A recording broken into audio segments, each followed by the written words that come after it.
آپ دوسرے دن پھر قبر نے اس کو اکھاڑ کے باہر پھینکا، زمین نے اس کو باہر پھینک دیا۔ پھر وہ جتنا گہرا کر سکتے تھے کر دیا۔ وقد لفظت الارض، تیسرے دن پھر بھی ایسا ہی ہوا کہ زمین نے اسے پھینک دیا۔ کہنے لگے یہ دنیا کی طرف سے نہیں ہے، یہ کوئی عذاب، یہ اسی طرح چھوڑ کے چلے۔ دوسری حدیث، ایک شخص کہنے لگا بیٹو میری بات تو سنو۔ جی ابا جان، آپ کو مجھ سے پیار ہے؟ جی۔ اچھا بیٹو، اذا انا مت فاحرقونی ثم ذرونی، بیٹو میں جب مر جاؤں نا تو مجھے آگ میں جلا دینا، میری راکھ کو سمندروں اور دریاؤں میں بہا دینا اور فضاؤں اور ہواؤں میں اڑا دینا۔ اولاد نے ایسا ہی کیا، جب وہ فوت ہوا اس کو جلا دیا، کچھ خاک سمندروں میں اور کوئی کہاں اڑا دی۔ قبر کدھر گئی؟ کدھر گئی قبر؟ اللہ نے حکم دیا، ساری راکھ اکٹھی ہو گئی، دوبارہ اس کو کھڑا کر لیا۔ اچھا یہ بتاؤ تم نے ایسا کیا تو کیوں کیا؟ تم یہ سمجھتے تھے کہ راکھ بن جاؤں گا تو مجھے میرا رب اکٹھا نہیں کر سکے گا؟ تو کہتا ہے فرقا منک یا رب، اللہ تیرے خوف سے ہی میں نے ایسا کہا تھا۔ کہا اگر تجھے خوف آ گیا ہے جاؤ میں تمہیں اسی لیے معاف کرتا ہوں۔ کچھ لوگ کہتے ہیں کہ کیسے قبر میں عذاب ہو سکتا ہے؟ ہم تو قبر کو کھولتے ہیں، نظر ہی کچھ نہیں آتا۔ کبھی خواب دیکھی آپ لوگوں میں سے کسی نے؟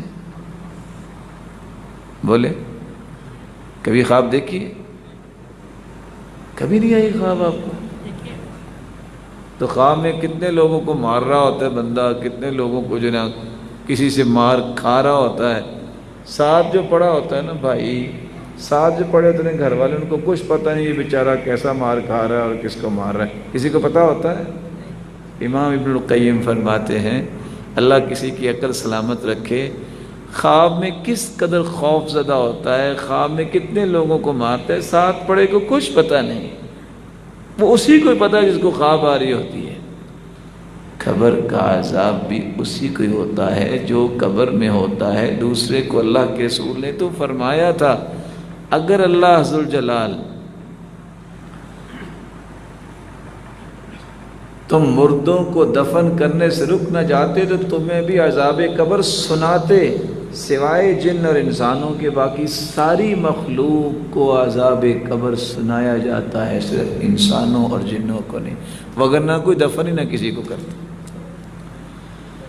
ویسے بھی آپ جانتے ہیں کچھ بندے جا رہے ہوتے ہیں ہنستے کھیلتے، کسی کو کیا پتا کہ 2 منٹ کے بعد یہ کس کو فائر کرنے والا ہے؟ پتا ہوتا ہے کسی کو؟ جاگتے سوئے ہوئے، اس لیے کوئی معنی ہی نہیں ہے قبر کے عذاب کے انکار کا، سوائے اس کے کہ شیطان نے اسے ورغلایا اور اس کی ہتھ کنڈوں میں آ گیا اور قرآن اور حدیث کی باتوں کا اس نے انکار کر دیا۔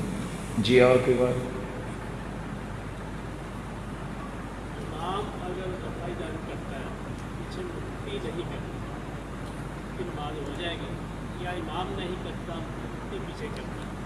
سب سے پہلے تو یہ بات سمجھے کہ رفع الیدین یہ کیا چیز ہے؟ 2 ہاتھوں کو اٹھانا۔ رفع الیدین کا معنی کیا ہے؟ 2 ہاتھوں کو اٹھانا۔ کیوں اٹھانا؟ اللہ کے رسول کا طریقہ یہ تھا کان اذا قام من اللیل کان اذا قام الی الصلاۃ کبر، اللہ کے رسول جب نماز کے لیے کھڑے ہوتے تو اللہ اکبر کہتے، ورفع یدیہ حذو منکبیہ، دونوں ہاتھوں کو کندھوں کے برابر لے جاتے، اور دوسری روایت میں آتا ہے حیال اذنیہ، کانوں کی لو تک لے جاتے، تیسری روایت میں آتا ہے یرفعون الی صدورہم، صحابہ اپنے سینے تک اپنے ہاتھوں کو اٹھاتے۔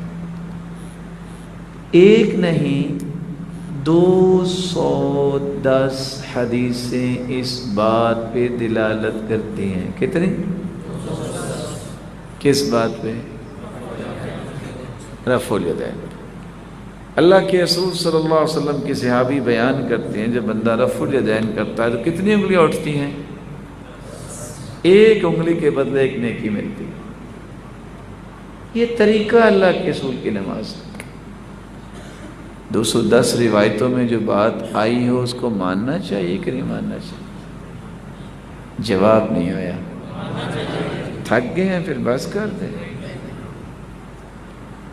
اب یہ ہے سنت، یہ ہے طریقہ اللہ کے رسول کا۔ تو جو نہیں کرتا محترم اس سے پوچھنا چاہیے کہ آپ کیوں نہیں کرتے۔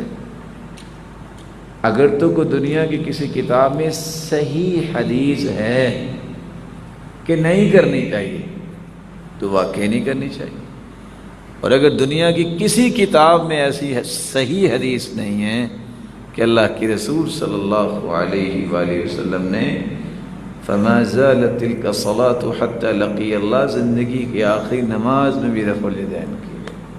6 مہینے پہلے آپ کی وفات کے وائل ابن حجر سردیوں میں مدینے میں گئے ہیں تو صحابی کہتے ہیں وَكَانُوا يَرْفَعُونَ أَيْدِيَهُمْ تحت اردیت، چادریں لی ہوئی تھی، سردی تھی تو چادروں کے نیچے سے بھی وہ رفع الیدین کرتے تھے۔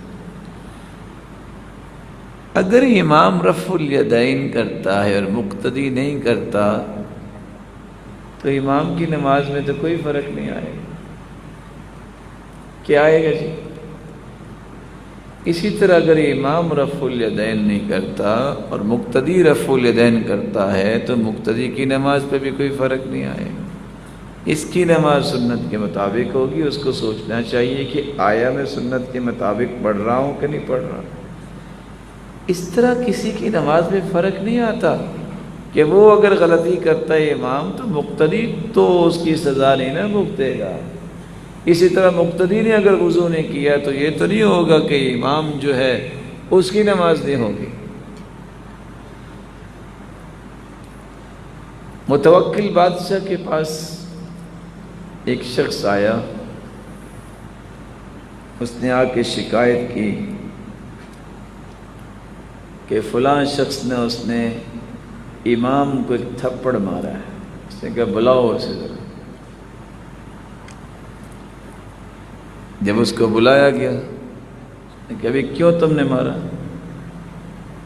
کہتے آپ مجھے امن دیجئے پھر میں بتاؤں گا کہ آپ مجھے کچھ کہیں گے تو نہیں۔ کہا امن ہے اب۔ کہا اصل میں ہم نماز پڑھنے آئے تھے تو امام نے نماز پڑھائی اور سورہ بقرہ پڑھ دی، سورہ بقرہ پڑھ دی اور سلام پھیرنے کے بعد کہتا ہے اعیدوا صلاتکم فانی علی غیر وضو، نماز دوبارہ پڑھ لینا، میرا وضو نہیں تھا تو میں نے تب اس کو تھپڑ مارا۔ تو متوکل کہنے لگے یہ اسی لائق ہی تھا۔ یہ مذاق نہیں ہے، یہ اللہ کا دین ہے، یہ اللہ کی عبادت ہے۔ گجرانوالہ سے ایک شخص نے کہا تھا جو رفع الیدین کی حدیث ثابت کر دے گا میں اپنا مکان اسے انعام کے طور پہ دوں گا۔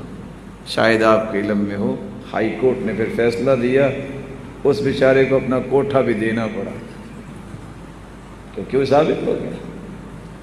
لیکن ہمیشہ کوشش کیا کریں سنت کے مطابق نماز پڑھے، اور بخاری مسلم اپنے گھر میں رکھے ترجمے والی، آپ خود پڑھیں اللہ کے رسول نے نماز کیسے پڑھی ہے، صحابہ کیسے نماز پڑھا کرتے تھے۔ جی اور کوئی سوال؟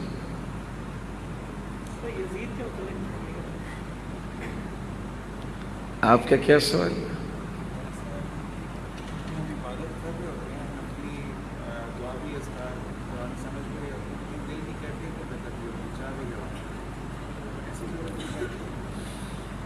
نماز پڑھتے وقت دل کی کیفیت کیسے بدل سکتی ہے؟ اس کے لیے آپ کو 4 کام کرنے پڑیں گے۔ سب سے پہلا کام، وضو کو عمدہ سے عمدہ بنا کے کھڑے ہو۔ دوسرا کام، صلی صلاۃ مودع، یہ ذہن بنا کے نماز پڑھو شاید کہ زندگی کی آخری نماز۔ تیسری چیز، اس بات کو ذہن میں رکھو جو اللہ کے رسول نے فرمایا ہے ان تعبد اللہ کأنک تراہ فإن لم تکن تراہ فإنہ یراک، عبادت ایسے کرو کہ تم اللہ کو دیکھ رہے ہو. اگر تم اللہ کو نہیں دیکھ رہے، یہ یقین نہیں بن رہا، یہ تو یقین ہونا چاہیے کہ اللہ تمہیں ضرور دیکھ رہا ہے. اور چوتھا طریقہ، جب تک آپ نماز کے الفاظ پہ غور نہیں نہ کرتے اس کا معنی کیا ہے، تو آپ کی سوچ منقسم رہے گی. جب آپ یہ پڑھ رہے ہیں اللہم باعد بینی و بین خطایا کما باعدت بین المشرق والمغرب، یا اللہ میرے اور گناہوں میں اتنا فاصلہ کر دے جتنا مشرق و مغرب کا فاصلہ ہے. اس لیے نیک لوگ جب کسی کو، پہلے لوگ نصیحت کرتے تھے نا، چھوٹی سی نصیحت کرتے، بیٹا نماز سوچ کے پڑھا کر. کیا کہتے ہوتے تھے؟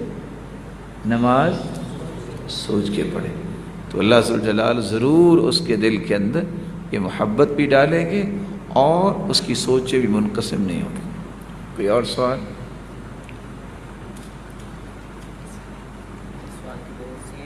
وتر کی نماز کے بعد کیا کوئی نماز پڑھی جا سکتی ہے؟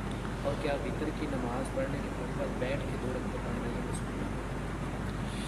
حدیث کے الفاظ ہیں اجعلوا آخر صلاتکم باللیل وترا، رات کی آخری نماز وتر ہونی چاہیے.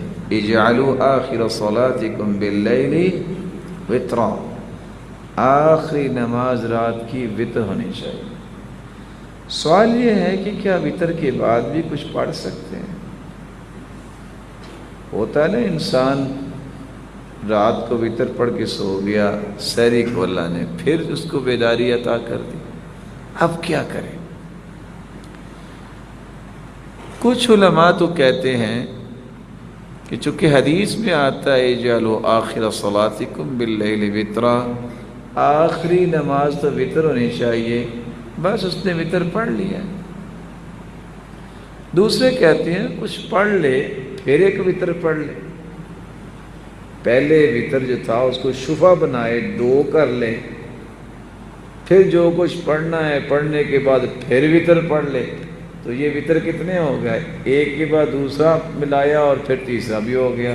اور حدیث کہتی ہے لا وتران فی لیلہ، ایک رات میں 2 وتر نہیں ہوتے. جیسے آج کل بعض احباب بھول جاتے ہیں نا، ان کو بھولنا نہیں چاہیے. ایک قاری صاحب کو کہتے ہیں ہمارے پاس وتر پڑھائیے، وہ ایک مسجد میں وتر پڑھاتا ہے، اگلی مسجد میں جا کے پھر وتر پڑھاتا ہے. جائز نہیں ہے ایسے.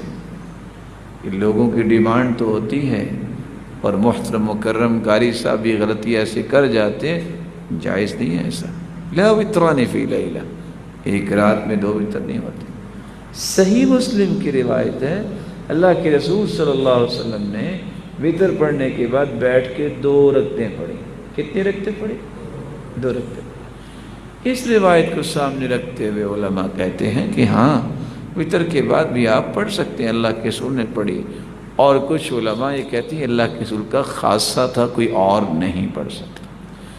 اسی طرح اگر کسی انسان کا وتر رہ ہی گیا ہے، اب وہ کیا کرے؟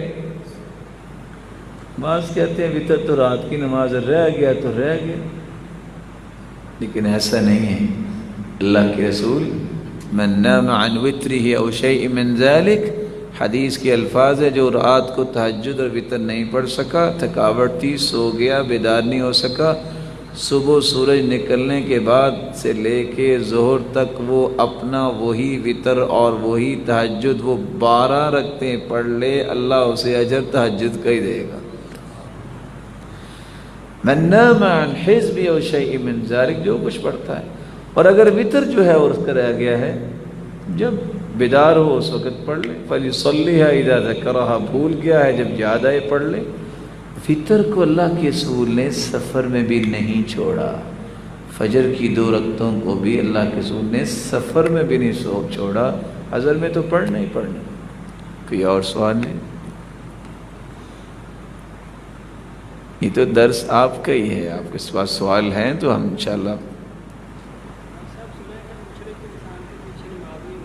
کس سے سنا ہے؟ کس سے سنا ہے؟ اہل حدیث کسے کہتے ہیں؟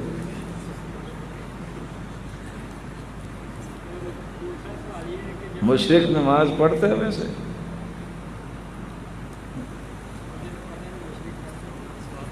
پھر بیٹا آپ کو پتہ تو ہونا چاہیے نا مشرک کس کو کہتے ہیں؟ مشرک جو شرک کرنے والا ہوتا ہے۔ جی دوسرا سوال کیا ہے؟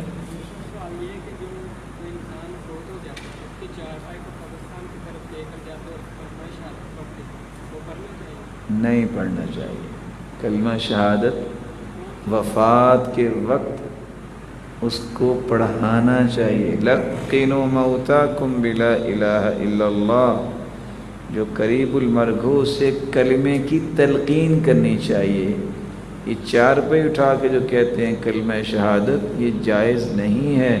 کیوں جائز نہیں ہے؟ سمجھیے اس بات کو۔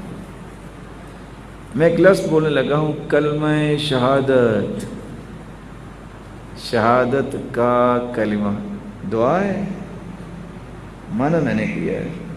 کلمہ شہادت، شہادت کا کلمہ دعا ہے۔ یہ تو ہم کیا کہتے ہیں؟ ہم کیا کہتے ہیں؟ تو انسان کو سوچنا چاہیے میں کیا کہہ رہا ہوں۔ کلمہ شہادت، شہادت کا کلمہ آپ نے کہنا ہے تو یہ کہیے، اللہم اغفر لہ، یا اللہ میرے اس بھائی کو معاف کر دے۔ اللہم ارحم، یا اللہ اس پہ رحمت کا نزول فرما۔ اللہم تب علیہ، یا اللہ اس کی توبہ قبول فرما۔ اللہم ادخلہ الجنہ، یا اللہ اسے جنت میں داخل۔ یہ تو دعا ہوگی نا، تو کلمہ شہادت کیا ہو؟ نہ یہ قرآن میں آیا، نہ یہ حدیث میں آیا، نہ یہ صحابہ نے کہا، اور نہ یہ اس کا کوئی معنی بنتا ہے کہ دعا ہو جو ہم کسی کے لیے کریں۔ دعا کرنی چاہیے جو جا رہا ہے دنیا سے، یہی تو ہم اس کے لیے کر سکتے ہیں، اور کیا کر سکتے ہیں؟ جی اور کوئی سوال؟ پھر میں سوال کر لوں اگر آپ کا کوئی سوال نہیں ہے۔ جی ہاں، بالوں کی پونی باندھ سکتے ہیں جب عورت ہو۔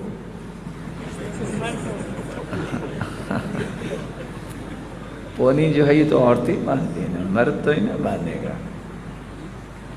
ہاں باندھ سکتے ہیں، اس کے لیے عورت ہونا شرط ہے۔ جی اور کوئی سوال؟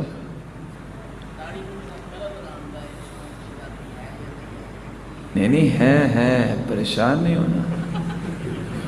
اللہ کے رسول کا فرمان ہے، خالف الیہود، یہودیوں کی مخالفت کرو اور رنگ لگایا کرو اپنے بالوں کو۔ فإنہم لا یسبغون لحاہم، وہ اپنی داڑھیوں کو رنگتے نہیں ہیں، لیکن صرف فرق ایک ہے، جنبوا السواد، کالے رنگ سے بچو۔ کوئی بھی آپ کلر استعمال کر سکتے ہیں، خصوصاً دو چیزوں کا تو تذکرہ جو آیا ہے، الحنہ والکتم، مٹیالہ کلر اور مہندی کلر۔ یہ مہندی جو ہے نا، ہم اس کو یہی سمجھتے ہیں کہ شاید یہ عورتوں کے لیے ہی ہے۔ اللہ کے رسول جب بھی کوئی زخمی ہوتا نا، سوائے سر کے، جسم کے کسی جگہ بھی کٹ آ جاتا، کوئی زخم ہوتا، وہاں مہندی لگاتے ہیں۔ جب کسی کے سر پہ کٹ آتا، یہ طب نبوی ہے، جب سر پہ کوئی کٹ یا چوٹ آتا تو پھر آپ پرانی چٹائی جلا کے راکھ اس میں ڈالتے۔ تو صحابہ کرام کو یہ حکم دیا گیا کہ آپ رنگا کرو، آپ رنگا کرو، یہودی نہیں رنگتے، تو یہ جائز رنگنا۔ جی اور کچھ؟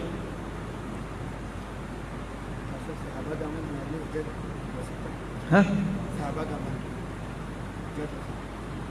کہتے ہیں صحابہ کا عمل حجت ہو سکتا ہے، اگر صحابہ کا عمل ہی حجت نہیں تو پھر حجت کن کا عمل ہے؟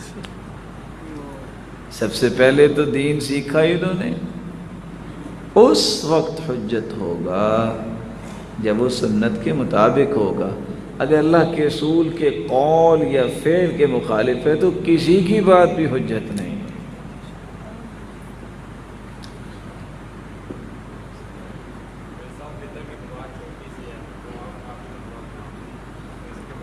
جی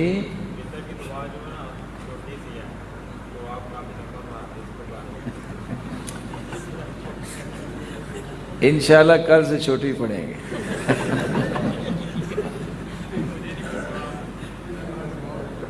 جی بیٹے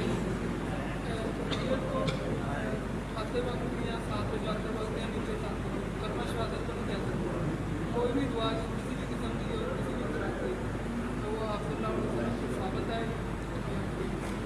آپ صلی اللہ علیہ وآلہ وسلم سے صرف یہ چیز ثابت ہے، جب ابو سلمہ رضی اللہ تعالیٰ عنہ فوت ہوئے تو آپ نے کپڑا جب ہٹایا تو آپ نے یہ دعا پڑھی تھی، اللہم ارفع درجتہ فی المہدیین واخلف فی عاقبہ فی الغابرین واغفر لنا ولہ یا رب العالمین۔ اور آپ صلی اللہ علیہ وسلم نے یہ جو دعا پڑھی ہے یہ ہمیں پڑھنی چاہیے۔ یہ جو کلمے کی بات ابھی میں نے آپ کی خدمت میں پیش کی، جب اس چیز کا تذکرہ نہیں آیا تو ہمیں یہ نہیں کہنا چاہیے۔ اور ویسے بھی سلف کا جو رویہ تھا، جب وہ جاتے تھے تو سکون سے جاتے تھے اور ان کے لیے دعا ہی کرتے تھے کہ اللہ ان کی بخشش فرمائے، بلکہ کہکہا لگانا یا اس طرح کے پہلوؤں کو اختیار کرنے کو بھی سخت ناپسند کرتے۔ راوی کہتے ہیں کہ جب ایک شخص کو کہکہا لگاتے دیکھا جنازے میں تو کہنے لگے، اللہ کی قسم میں پوری زندگی تجھ سے بات نہیں کروں گا، تمہیں اتنا ادب نہیں ہے کہ یہ کہکہا لگانے کا وقت ہے؟ یہ تو عبرت کا وقت ہے کہ آج وہ کندھوں پہ جا رہا ہے۔ فَإِذَا حَمَلْتَ إِلَى الْقُبُورِ جَنَازَةً فَاعْلَمْ أَنَّكَ بَعْدَهَا مَحْمُولُ۔ آج تم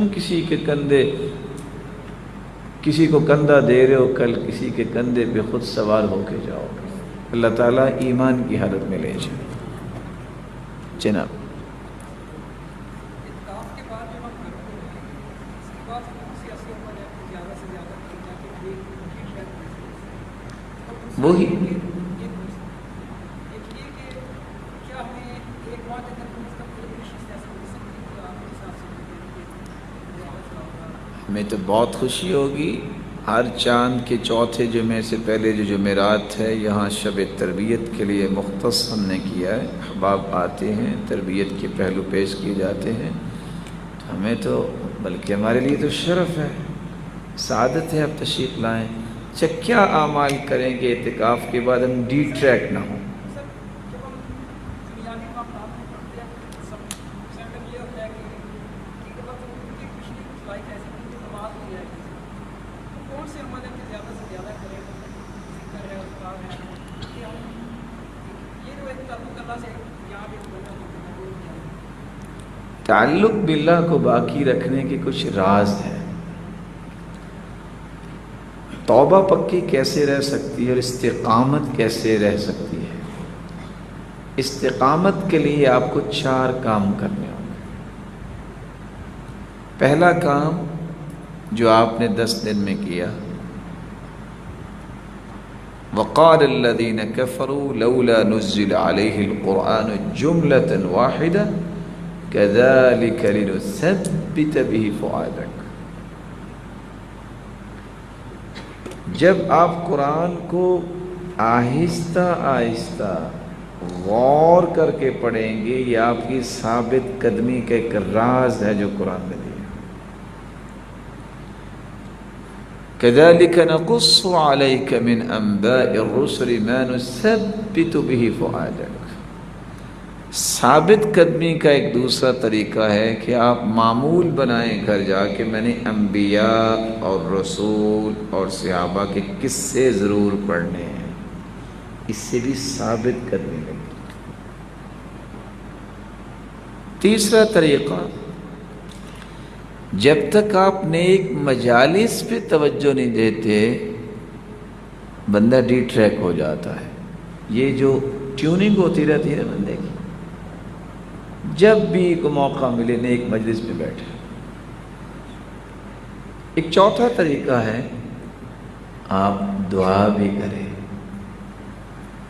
اللہم انی اسألک الہدی والتقی والعفاف والغنی، اللہم ثبتنی واہدنی الی صراط مستقیم۔ رسول اکرم صلی اللہ علیہ وسلم کے صحابی جریر بن عبداللہ البجلی گھوڑے پہ بیٹھتے گر جاتے تھے۔ اللہ کے رسول کو دعائی کر دیں، آپ نے دعا کیا دی، اللہم ثبتہ واجعلہ ہادیا مہدیا، اللہ اسے ثابت قدمی عطا فرما اور ہدایت یافتہ بنا، اور اس کے ذریعے لوگوں کو بھی ہدایت دے۔ اللہ تعالیٰ سب کو استقامت نصیب فرمائے۔ سارے وطر پڑھ رہے ہیں، اس تو بعد تصویر نماز پڑھی جا سکتی ہے؟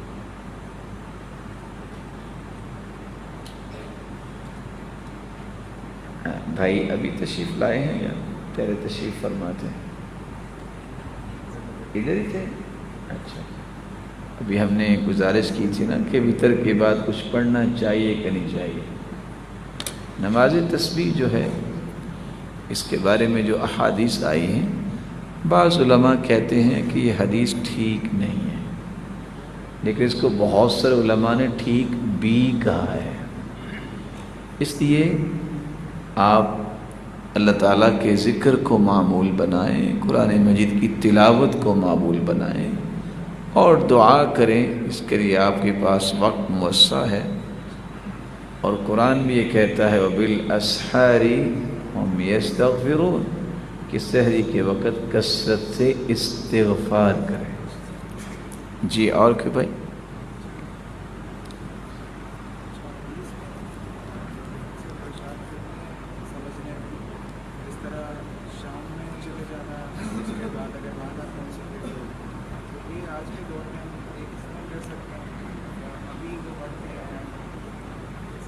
جتنی بھی احادیث آئی ہے نا کہ آپ شام چلے جانا اور اس طرح یہ کر لینا، جتنی بھی احادیث ہیں نا ان کو سمجھنا بہت ضروری ہے۔ اللہ تعالیٰ نے ہر ایک چیز کا ایک دائرہ بنایا ہے، اپنا دائرہ نہیں چھوڑنا چاہیے۔ حدیث کہتی ہے من رأى منکم منکرا فلیغیرہ بیدہ، جو برائی دیکھے ہاتھ سے روکے، فإن لم يستطع فبلسانه، ہاتھ سے روکنے کی طاقت نہیں تو زبان سے روکے، فإن لم يستطع فبقلبه، جو ہاتھ سے روک نہیں سکتا، زبان سے روکنے کی طاقت نہیں رکھتا، وہ دل سے برا جانے۔ ہاتھ سے کون روکے گا؟ جس کے پاس قانون ہے، یہ حکومت کی ذمہ داری ہے۔ زبان سے کون روکے گا؟ یہ علماء کی ذمہ داری ہے کہ وہ صحیح راستہ دکھائیں۔ دل سے برا کون جانے گا؟ جو ان پڑھ ہیں، جن کو کچھ پتہ نہیں ہے، وہ برائی سے نفرت کا اظہار کرے۔ اگر جس کو دین کا پتہ نہیں وہ فتوے لگانا شروع کر دے، یہ کام کس کا تھا؟ علماء کا۔ فساد ہو جائے گا۔ علماء جن کا کام ہے علمی بات کرنا، وہ قانون کو ہاتھ میں لے لے تو کیا بن جائے گا؟ فساد۔ جس نے قانون نافذ کرنا ہے، برائیوں کو ختم کرنا ہے حکومت نے، وہ حدود نافذ نہ کریں بلکہ لوگوں کو سمجھانے بیٹھ جائیں اور کہیں کہ ہم بھی دل سے برا جانتے ہیں، کبھی معاشرہ ٹھیک نہیں ہو سکتا۔ تو ہر ایک کا ایک دائرہ ہے، اپنے دائرے میں رہ کے کام کرنا چاہیے۔ ہو سکتا ہے کوئی سوچے دل سے برا جاننے سے کیا فائدہ ہوگا، میں بتاتا ہوں کیا فائدہ ہوگا۔ حدیث کہتی ہے اذا عملت الخطیئۃ فی الارض، کہیں بھی دنیا میں برائی ہو رہی ہو، فکرہها کمن انکرہا، کراچی میں ایک ظلم ہوا، ہم کہتے ہیں نا انا للہ و انا الیہ راجعون، بہت ظلم ہوا ہے، اجر اتنا ہی ملے گا جتنا ظلم کو دور کرنے والوں کو ملے گا۔ اگر پشاور میں کوئی گناہ ہوا ہے، ظلم ہوا ہے، کوئی کہیں نا ٹھیک ہوا ہے، تو گناہ اتنا ہی ہوگا جتنا گناہ کرنے والوں کو ہوگا۔ یہ سچی خبر ہے جو آپ شیئر کر رہے ہیں۔ آ گیا؟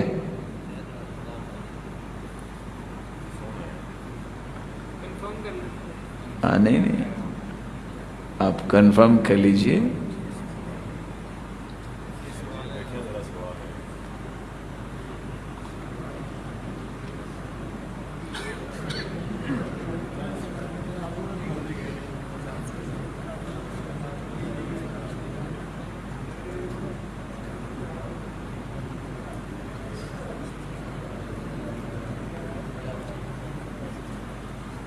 یہ جو 100 حج کا ثواب ملے گا نا 100 عمرے کا، ہے تو بڑی ٹھاٹ کی حدیث لیکن کسی کتاب میں کوئی نہیں ہے۔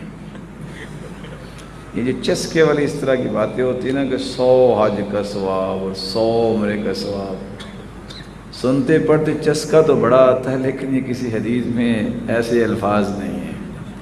یہ ویسے بھی لکھا ہوا ہے، کسی نے فتوی لکھا ہوا ہے۔ اللہ تعالیٰ صحیح صحیح فتویٰ دینے اور لینے کی بھی توفیق عطا فرمائے۔ چاند نظر آ گیا ہے؟ آ گیا ہے؟ کس کو؟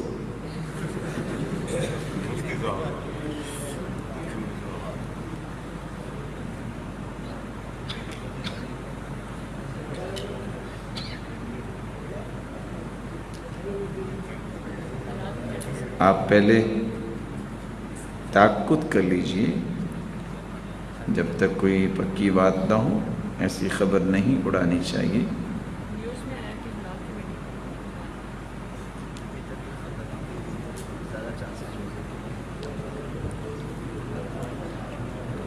چلو آپ اللہ تعالیٰ کے گھر میں بیٹھے ہیں، ہم اللہ تعالیٰ کی عبادت میں بیٹھے ہیں، نیکی کی بات کر رہے ہیں۔ اگر آ بھی گیا ہے چاند تو یہ اللہ تعالیٰ کا فیصلہ ہوگا تو عید پڑھ لیں گے، کیا پریشانی ہے؟ نہیں تو روزہ رکھ لیں گے، مسلمان کو تو کوئی پریشانی نہیں کہ ہے کوئی پریشانی۔ آپ اپنے گھر بیٹھے ہیں، یہ آپ کا مرکز ہے، آپ کو بالکل پریشان نہیں ہونا چاہیے۔ اور آپ کو بھوک شک لگی ہے تو چیزیں منگوا لیتے ہیں آپ کے لیے کہ تھک گئے ہیں آپ۔ اللہ تعالیٰ آپ کو سلامت رکھو۔ اور کوئی سوال؟ جی میرے بھائی۔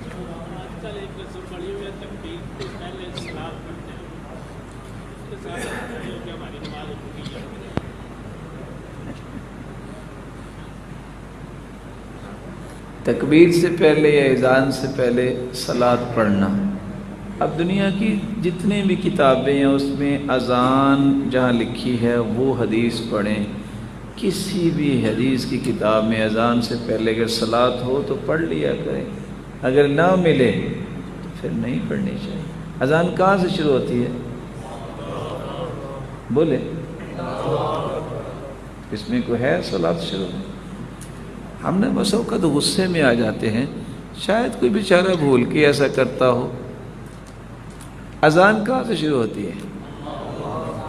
اللہ اکبر، بات ختم ہوئی اذان تو پھر اللہ اکبر سے شروع ہوتی ہے۔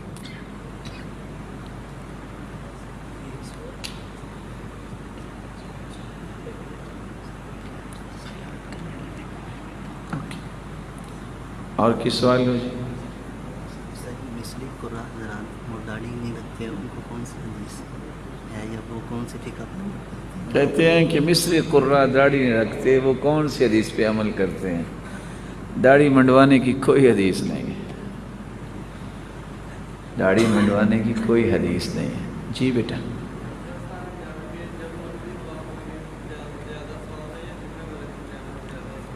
جب بھی آپ مانگنا چاہیں اجازت، کوئی تخصیص نہیں ہے جمعے کی۔ نہیں، عورت کو قبرستان نہیں جانا چاہیے۔ تو یہ پھول تو بیٹا 2-3 دن میں خشک ہو جاتے ہیں نا، تو دعا کریں اللہ اس کو جنت کے پھول عطا فرمائے۔